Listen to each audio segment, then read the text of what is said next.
Okay, I get it. I know last time we made a video like this on a Detroit Red Wings player who was going to go to the KHL, the rumors of that player leaving were completely dismissed and proven false the day I uploaded the video about the rumors themselves. That was about Dmytro Timashov. That was a few weeks ago.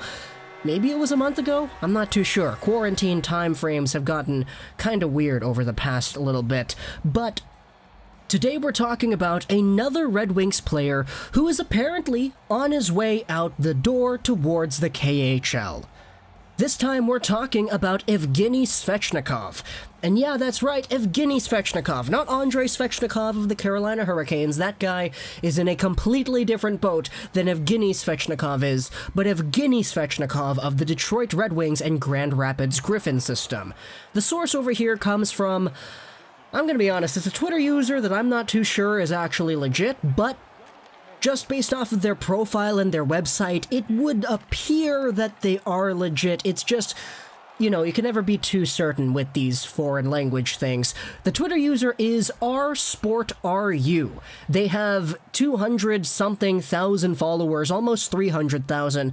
They're verified on Twitter. They tweet about a whole bunch of sports in Russian. And they posted this tweet over here earlier on July 2nd.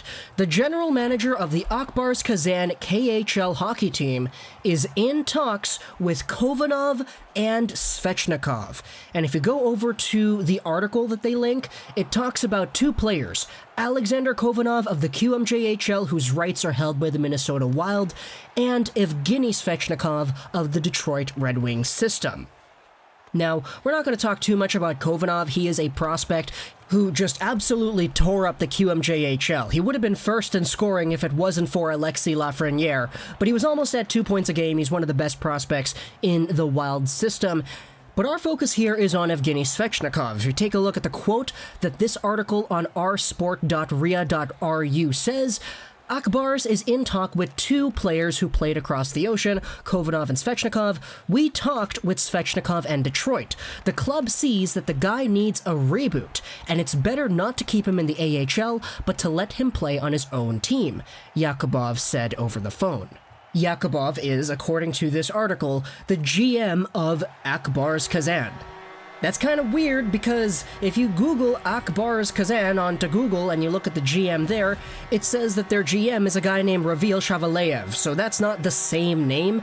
Maybe I'm just completely off the board here and the Wikipedia thing is not updated. Maybe this article is 100% truth. But that's the premise we're going over here. According to the GM of this team, Detroit is like, yeah, you know, we would rather want to see him play for his own team rather than stay here in the AHL, so we're opening up the talks to you guys. Evgeny Svechnikov is an RFA. If you go to the cap-friendly page of the Red Wings, he is a guy who has been under their contract system for quite some time, but is in need of an extension.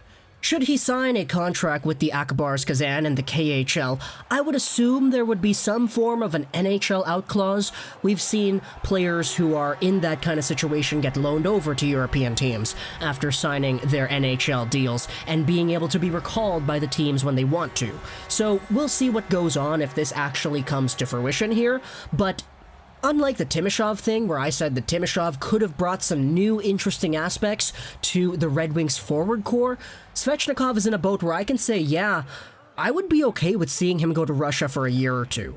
Svechnikov is a guy who, in the limited time he has had with the Detroit Red Wings, he honestly wasn't too bad.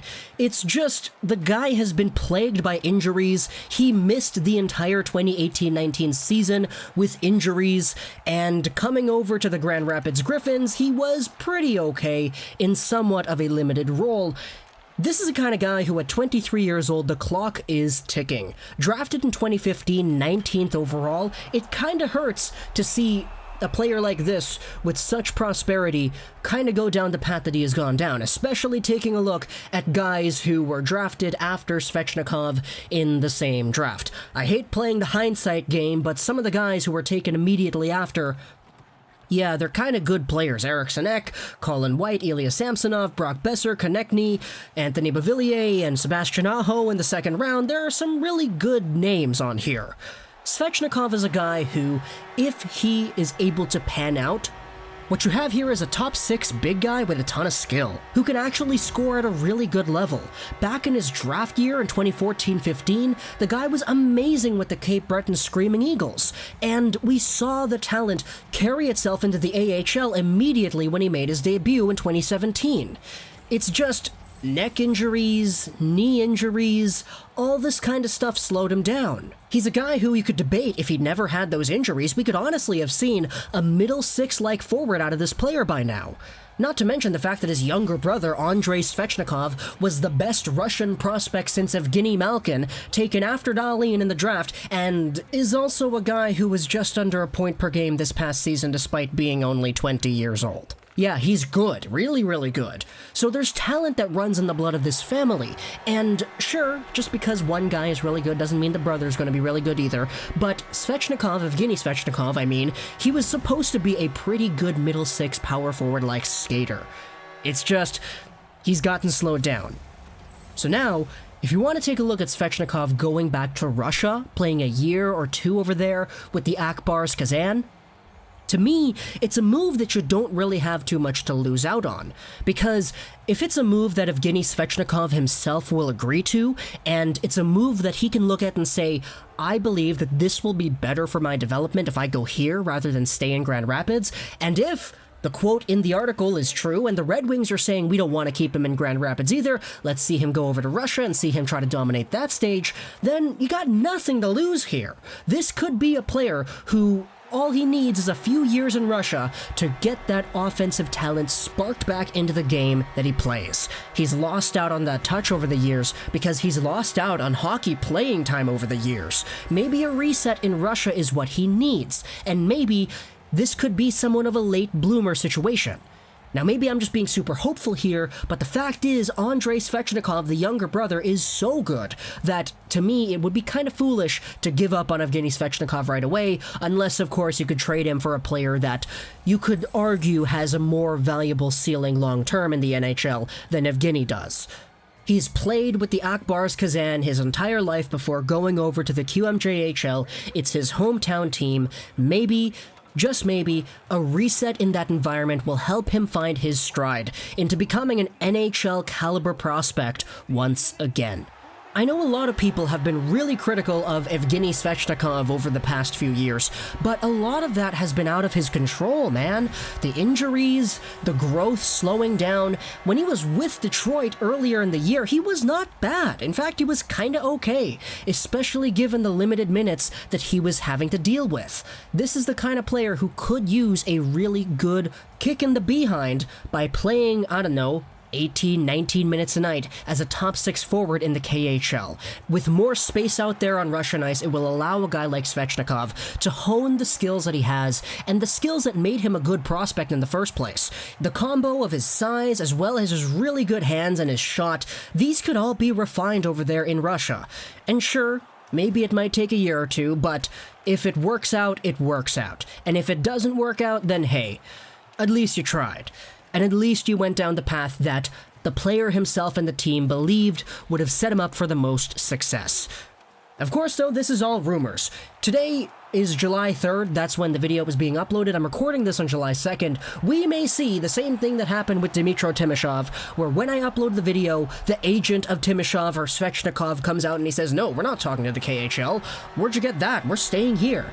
Obviously, that is a possibility too, and it did happen last time, but just taking a look at the possibility of Svechnikov going to the KHL, it's something that I look at and I say, you know what, that wouldn't be too bad.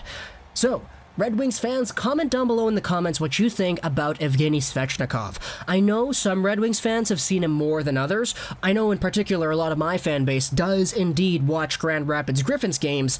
So I'm looking for your insight here on this one. What do you think about Svechnikov and the way that he played this past season, coming off of the knee injury, the neck injury, all that stuff that caused him to lose out on a full year of development a few years ago?